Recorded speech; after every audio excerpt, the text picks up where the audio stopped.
Marami ang gustong umangat sa buhay, pero ayaw nilang baguhin ang araw-araw nilang ginagawa. Ang totoo, halos kahit sinong lalaki kayang makarating sa tuktok. Hindi dahil mas matalino o masuwerte sila, kundi dahil may sistema silang inuulit araw-araw. Ang katawan mo ay parang makina, alagaan mo at malayo ang mararating. Pero kapag lagi mo itong pinapabayaan, huwag kang magtaka kung bakit mabagal ang takbo ng buhay mo. Karamihan puro plano, gusto maging successful, pero araw-araw naman sinisira ang katawan at isip nila sa masasamang habit. Huwag mong asahang kakaiba ang resulta kung pangkaraniwan lang din ang routine mo. Kaya huwag mong maliitin ang halaga ng daily routine. Ang 6 na habit na ibabahagi ko sa iyo ay suportado ng science. Kapag ginawa mo ng tuloy-tuloy, mas lalaki ang energy mo. Mas malinaw kang mag-iisip, mas tataas ang focus mo, at mas marami kang matatapos. Pero may condition. Hindi ito para sa mga naghahanap ng madaling paraan. Gagana lang ito kung handa kang mag-commit araw-araw. Kaya simulan na natin. Step 1. Gumising ng maaga. Kung gusto mong mauna sa buhay, kailangan mong maunang bumangon. Alam ko na ang unang papasok sa isip ng iba. Masarap pa matulog, maaga pa, maraming dahilan. Pero yan mismo ang dahilan bakit hindi nagbabago ang buhay mo. Kung hindi ka na bata, bumangon ka, simple lang. Ang paraan ng pagsisimula mo ng araw, madalas iyon din ang nagtatakda kung paano matatapos ang araw mo.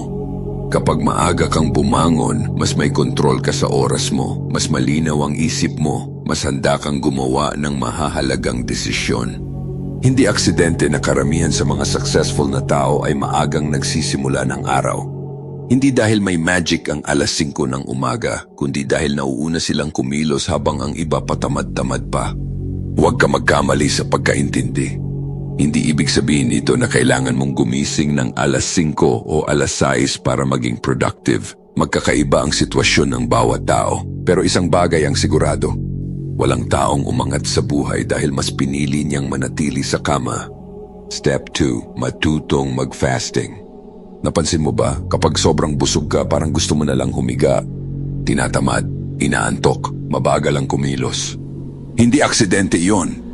Kaya sa halip na laging unahin ang pagkain, subukan mong unahin ang mahalagang trabaho. Hindi ko sinasabing gutumin mo ang sarili mo ng walang dahilan. Ang punto rito ay matutunan mong kontrolin ang gutom mo, imbes na ang gutom ang kumokontrol sa'yo. Sa panahon ngayon, sanay tayong agad ibigay sa sarili ang gusto natin. Konting gutom lang, kakain agad, na bored lang, hahanap agad ng merienda. Unti-unti humihina ang kakayahan mong magtiis. Ang gutom ay pwede maging sandata, gamitin mo ito bilang paalala na may mas mahalagang bagay kang dapat tapusin. Subukan mong may matapos muna bago ka kumain. Magbasa ng ilang pahina sa libro, mag-push up, tapusin ang mahalagang trabaho, o kung kaya mo, matapos muna ang ilang oras na focused work bago ka mag-break ng fast. Marami ang nagugulat kapag sinubukan nila ito. Kapag tubig o kape lang ang iniinom, mas alerto ang isip, mas malinaw ang focus, at mas marami silang natatapos. Hindi layunin ng fasting ang pahirapan ng sarili. Ang layunin nito ay turuan kang hindi maging alipin ng bawat gusto ng laman mo. Step 3. Kumilos. Kung gusto mong gumana ng maayos ang isip mo, huwag mong pabayaang nakaupo ka lang buong araw. Kumilos ka. Hindi mahalaga kung gym, martial arts, pagbibisikleta o simpleng paglalakad. Ang mahalaga, regular kang gumagalaw. Kahit nagtatrabaho ka sa harap ng computer, tumayo ka paminsan-minsan, mag-push up, mag-air squat, mag-unat. Maliit na bagay pero malaki ang epekto. Kapag maayos ang daloy ng dugo sa katawan, mas maraming oxygen ang nakakarating sa utak at sa iba pang bahagi ng katawan. Mas maayos kang mag-isip, mas mabilis makabawi ang katawan, at mas malusog ang puso. Minsan ang kailangan mo lang ay tumayo at kumilos, hindi isa pang tasa ng kape. Step 4. Bigyan ng tamang sustansya ang isip at katawan mo. Hindi lang katawan ang kailangang pakainin, pati isip. Magbasa, magmuni-muni, o maglaan ng ilang minuto para isipin ang mga purpose mo, hindi puro reels at Mobile Legends. Pagkatapos, pakainin mo rin ng tama ang katawan mo. Kapag oras na para kumain, piliin mo ang pagkain na makakatulong sa'yo. Hindi yung basta makabusog lang. Iwasan ang puro processed food, fast food at junk food. Mas piliin ang pagkaing mataas sa protein, may healthy fats at may masustansyang carbohydrates. Hindi lang katawan mo ang naaapektuhan ng maling pagkain, pati isip mo. Kapag mali ang kinakain mo, mas madali kang mapagod. Mas hirap kang mag-focus at mas mabagal kang mag-isip. Maraming tao ang tinatrato na parang magkaibang bagay ang katawan at isip, pero hindi naman talaga. Magkaugnay ang dalawa. Kung pababayaan mo ang katawan mo, huwag kang magulat kung pati isip mo ay humina rin. Kaya kung gusto mong maging mas malinaw mag-isip at mas mahusay kumilos, simulan mo sa pinakasimple. Kumilos at pakainin mo ng tama ang sarili mo. Step 5. Planuhin ang susunod mong araw.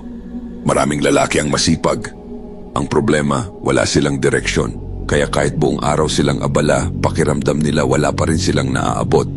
Kung ayaw mong mangyari iyon, planuhin mo ang susunod na araw bago ka matulog. Isulat mo ang pinakamahalagang gagawin mo para pagbangon mo kinabukasan, alam mo na agad ang unang aasikasuhin. Hindi mo na kailangang mag-isip kung saan magsisimula. Kikilos ka na lang. At isa pa, huwag mong punuin ang listahan mo. Hindi mo kailangang magsulat ng 10 gawain. 2 lang. 2 pinakamahalagang bagay na kailangan mong matapos. At hindi pwedeng ipagpaliban ang 2 iyon. Halimbawa, 2 oras ng pag-aaral at 1 workout. Kapag natapos mo ang 2 iyon, panalo na ang araw mo. Oo, maaari ka pa ring magsulat ng iba pang gagawin. Pero tandaan mo, mas mababa ang priority ng mga iyon. Maraming tao ang iniisip na mas mahaba ang to-do list, mas productive sila. Pero madalas kabaligtaran ang nangyayari. Kapag masyadong marami ang nasa harap mo, mas madali kang ma-overwhelm. At kapag overwhelmed ka, mas madali kang walang gawin. Kaya huwag mong gawing komplikado ang araw mo. Linawin mo lang ang pinakamahalagang dapat matapos. Pagkatapos, gawin mo yon. Step 6. Ayusin mo ang tulog mo. Mahalaga ang maagang paggising, pero mas mahalaga ang maagang pagtulog. Maraming gustong gumising ng alas 5, pero natutulog naman ng madaling araw. Walang kwenta yon. Hindi oras ng paggising ang tunay na problema, kundi ang kalidad ng tulog. Kung gusto mong gumising na malinaw ang isip at may lakas ang katawan, matulog ka ng mas maaga.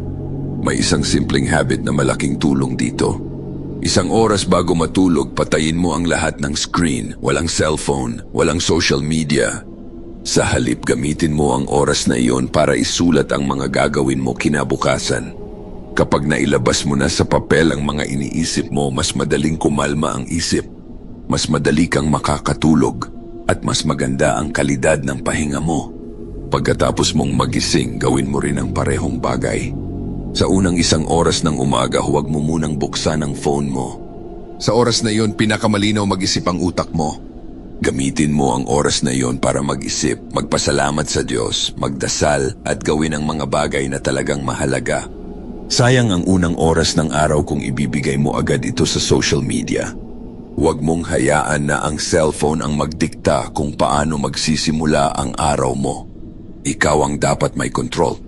Hindi ito theory para sa akin, bahagi na ito ng araw-araw kong ginagawa. At kung may isang habit kang sisimulan ngayong araw, simulan mo na. Dahil walang magbabago kung pareho lang din ang ginagawa mo araw-araw. At kung nakatulong sa iyo ang video na ito, suportahan mo ang Sakdal Laya sa pamamagitan ng pag-like at pag-subscribe. Hanggang sa susunod.